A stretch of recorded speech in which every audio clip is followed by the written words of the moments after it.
एक जो प्रसिद्धि होनी चाहिए या जो एक विजिबिलिटी होनी चाहिए, उसमें कहीं ना कहीं हम लोग पीछे रहे हैं। तो आज कोड ऑफ कंडक्ट की समाप्ति के बाद एक सप्ताह के अंदर ही एक बहुत बड़ा आयोजन हम लोगों ने यहाँ नई दिल्ली में किया है, जिसमें पोटेंशियल इन्वेस्टर्स के साथ को बिहार में जो हम लोग प्रोजेक्ट्स लेके आ रहे हैं, चाहे होटल्स के हों, वेलनेस रिजॉर्ट्स के हों या स्पोर्ट्स एक्टिविटीज़ के हों, तो इस तरह के लिए हम लोग ने एक बैठक की है। और अभी फिर सेकेंड हाफ में जो टूर एंड ट्रैवल ऑपरेटर्स हैं, जो पूरे देश में ट्रैवल को में एक बहुत बड़ी भूमिका निभाते हैं लोगों को के टूर पैकेजेस बनाने में, उनके साथ बैठक है। तो मेरी एक कोशिश है कि बिहार सरकार, हमने एक अश्योर किया सभी निवेशकों को कि बिहार सरकार आपके साथ है और ईज ऑफ डूइंग बिजनेस का रियली मैं एक उदाहरण बिहार प्रस्तुत करेगा, क्योंकि मैं पर्यटन और उद्योग दोनों विभाग का मंत्री हूं। तो मैंने बिहार सरकार की ओर से उनको आश्वस्त किया है कि आप जरूर बिहार को आएं और बिहार आएं और बिहार को एक्सप्लोर करें। उद्योग के मामले में सर क्या नए incentive ease of doing business के लिए लेने की तैयारी? ये बहुत ज्यादा, देखिए उसमें बहुत ही मैसिव सेक्टर स्पेसिफिक पॉलिसीज भी है। हमारी जो इंडस्ट्रियल पॉलिसी है, उसके अलावा बहुत सारे नए सेक्टर स्पेसिफिक पॉलिसीज हमारी हैं और हम कुछ नई बना भी रहे हैं जो मार्केट नीड्स के हिसाब से। अगर ऑनरेबल पीएम भारत को मैन्युफैक्चरिंग हब के रूप में स्थापित करना चाहते हैं, तो उसमें मैं एक विजन देख रहा हूं कि बिहार जैसे राज्य की बहुत बड़ी भूमिका हो सकती है। तो उस तहत भी हमें जो कुछ पॉलिसीज बनानी होंगी, उसमें हम बना रहे हैं।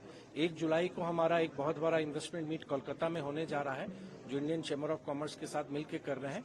अगले 6 महीने में बहुत सारे इवेंट्स, कार्यक्रम आपको दिखेंगे, उद्योग विभाग के भी और टूरिज्म डिपार्टमेंट के भी, जिसमें हम ब्रांड बिहार को हम बिल्ड कर रहे हैं। सर, विजिलेंस द्वारा सुरक्षा के दृष्टिकोण से बहुत तरह का क्वेश्चन उठाया, उसको आप किस तरह से वो कर रहे हैं? नहीं, मुझको लगता है कि आज हम सबों ने कहा है कि कोई भी परसेप्शन बिना बिहार आए हुए ना बनाए, कि कृपया करके आप बिहार आएं। और हमने आश्वस्त किया है और सरकार की ओर से आश्वस्त किया है और हमारे सभी पदाधिकारी आज वहां मौजूद रहे हैं कि आप आइए, बिहार भी वैसा ही है जैसे भारत का अन्य हिस्सा है। और उसमें आने में सिर्फ कोई पूर्वाग्रह से आप ग्रसित नहीं हो, आप आइए। और सिर्फ आप ही नहीं आइए, आप अपने साथ, अपने परिवार के साथ आइए, दोस्तों के साथ आइए।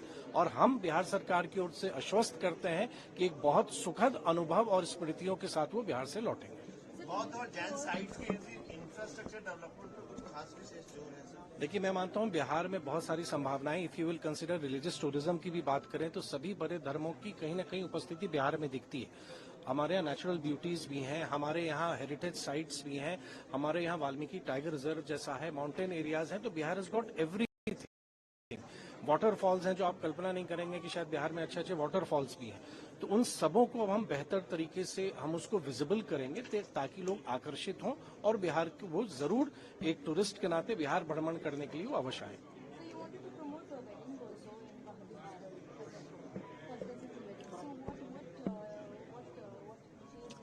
Actually, if you'll see, there are many iconic sites, historical sites, which could be marketed or developed as a destination place. Rich, because if you will consider the ancient Indian history was all about Bihar and all about Magad. So we have very good sites and different locations, and accessibility has improved, connectivity has improved. We have 3 functional airports now, Patna, Gaya and Darbhanga.